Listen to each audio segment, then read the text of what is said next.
What's up, guys? It's your man KP67s bringing you another video today, and today we are going to be going over the First Order again. Since we've already gone over FOTP last week, this week I'm going to follow him up with the Special Forces TIE Pilot, or SFTP in this case, because God, his name is otherwise like huge.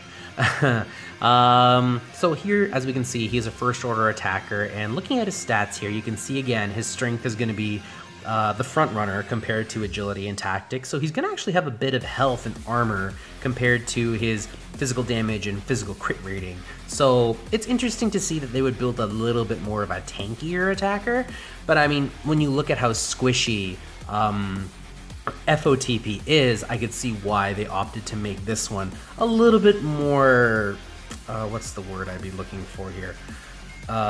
Burly, you know, like just a little bit more thick in terms of defense here. So again, you know, you look at his health and protection here. I've got quite a bit of protection on him, a lot. Maybe he doesn't need that much, but I like my attackers tanky. His speed isn't so high, but honestly, when you look at a First Order synergy, advantage just kind of gets spread around everywhere. Turn meter gains through Kylo Ren Unmasked, through OG Kylo, through First Order Officer. There's a lot of coverage for both speed and critical chance for the First Order, just between those mechanics, but I would like to try to get it up, obviously. Critical damage, 216%. Physical damage, kind of low. I would like to try to get it up to at least 2,800, like add 500 or 600 offense to him. His physical critical chance could also use a little bit of a buff as well. Like, I would like to try to get it to about 40%. Again, I'm kind of lazy about it because of the fact that I put him in a First Order team, so advantage just kind of goes everywhere. So I really don't stress so much about physical critical chance, but it might be a good idea just to get him to 40%, the minimum to, like, you know, validate yourself for getting a critical damage set on him. His armor here, like I said, he's pretty tanky, 33%. That's pretty decent for an attacker, and special damage and resistance, no big deal. So, where can you find his shards? The thing here is that you can't necessarily find his shards through a normal process. He is actually going to be a guild store drop, so he will pop up randomly in the guild store in addition to his ship, the Special Forces TIE Fighter. So, you know, you can find him in shipments, the regular crystal shipments, but if you want to wait it out for the RNG, the Special Forces TIE Pilot will pop up there. It's just really annoying just because of the RNG. But, you know, if you're going to be free to play, if you want to farm him free to play, you got to have patience. That's all it is. You got to have patience. So that's his shards in this case. And when you look at his gears, his gearing, much like the FOTP, the SFTP isn't ridiculous, besides the fact that he does need quite a few Carbantes. Specifically, he does need 6 of them. He needs 3 stun cuffs as well, a handful of the Mark IV laptops, and an assortment of other gear, you know, the likes of which aren't super difficult to get. It just takes a little bit of time, but obviously everybody's always worried about the Carbante crunch, the stun cuff crunch, so that's why I usually highlight those 2 pieces of gear specifically, just so you know how annoying or how nice it'll be to actually farm him up in this case. Like I said, Carbantes add some thickness to him, and the stun cuffs add a little bit of extra damage, so, you know, the pieces make sense. And again, like, if you want him to operate at full maximal efficiency, you need to gear him. There's just no way around it. Okay, so going over his gears, now we're going to get into his abilities here. We're going to start with his basic Reciprocation. Deal physical damage to the target enemy and inflict defense down for 2 turns. Then, if the target has defense down, he gains advantage for 2 turns.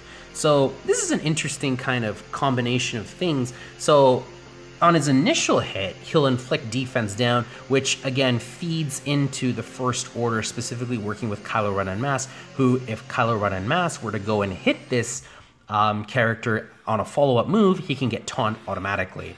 And then, on top of it, the target, if he already has defense down, he grants himself advantage. Now, you're kind of sitting there and being like, well, if I have to shoot him once and then I have to hit him again in the span of that time where everybody else takes a turn, they may cleanse the defense down, in which case, like, he's not going to get advantage. Well, you know, don't worry about that so much, because we're going to get into his first special here, Drumfire. Deal special damage to all enemies and inflict defense down for 2 turns on each critically hit enemy. And all first order allies gain speed up for 2 turns. So you can see right here that he has an AoE. That's great compared to the fact that Captain Phasma's AoE doesn't really hit for much, and Kylo Ren's AoE was kind of nerfed a little bit, so it doesn't hit as hard as it used to. So it's nice to have like a nice hard hitting AoE in this case, which inflicts defense down on critically hit enemies. Now, of course, it's an AoE, and if you're just trying to run the Special Forces TIE Pilot right away, he may not crit everybody in this case. However, if you were to make your first order officer fast, like the first guy to go basically, you can pass turn meter and advantage to SFTP, who can then use his AoE, crit everybody, put defense down on everybody, and then he can get his advantage train rolling in that case. In addition to speeding up your team, there's a lot of utility to his AoE. It's just that he needs the right support behind him to be the most effective in this case. And then finally, we have his other special here, Oppressive Burst. Deals special damage to the target enemy and calls a target other ally to assist. If the target other ally is first order, they gain advantage for 2 turns, and the target is stunned for 1 turn. So again, a very useful utility move where he calls an assist, and if the target is first order, which in a first order team will be 100% likely, both of them get advantage, and then the target, whoever you're trying to hit, gets stunned in the process. So again, he's spamming advantage between everybody in this case. And you can see how advantage just spreads automatically between hitting Kylo Ren unmasked and he just passively giving off advantages, the first order officer granting advantage, the SFTP calling people and giving advantage. There's so many ways to get advantage with the first order, which really maximizes their damage in this case. And, you know, the SFTP is no exception, and he will hit hard in the process. Like, he is no slouch when it comes to damage when you have that advantage on him, and it's great in that case.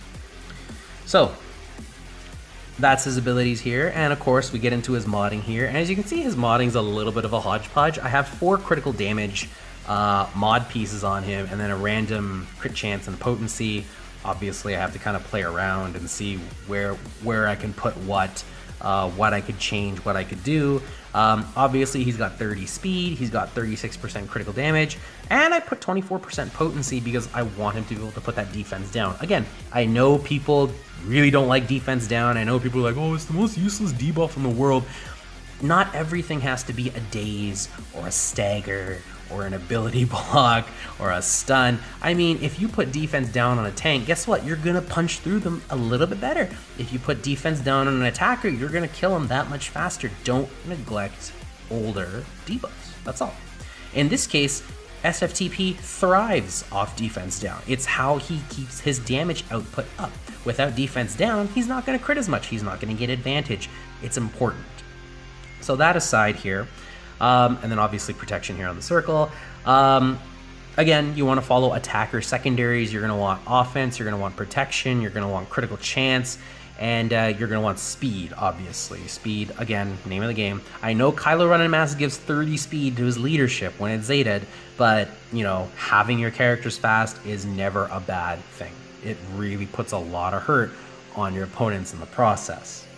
So that's his mod suggestions in that case. So, like I said, I touched on it a little bit when I covered FOTP, but personally for me, I feel like SFTP is better suited to work with Kylo Ren Unmasked in a first order squad.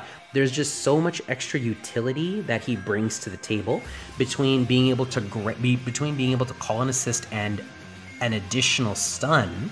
Between Kylo Ren Unmasked and regular Kylo Ren, SFTP brings a third stun possibility to the game, as well as calling an assist, granting advantage, the defense down with his AoE, granting advantage everywhere. Again, if he already had advantage from First Order Officer, under Kylo Ren Unmasked lead, where he gains 20% turn meter per crit, he can go back to back if you use his AoE. You can use his AoE, and then he'll gain 100% turn meter, and then you can go ahead and assist and shut down somebody who may be close to taking a turn, or a high value target, which, you know, if you shut them down early, you can go about your business, hitting other characters, or killing that character relatively quickly.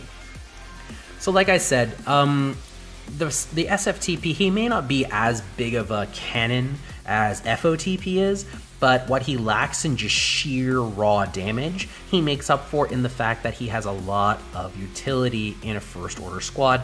That's why I personally like to run SFTP over FOTP when I'm using First Order in territory wars or territory battles, or like, you know, if I were to futz around on arena, like just little things like that, which I feel like SFTP just shines a little bit more. It's not just because he's a newer character, it's because he has a little bit better of a kit. He's not a one-trick pony like FOTP in this case.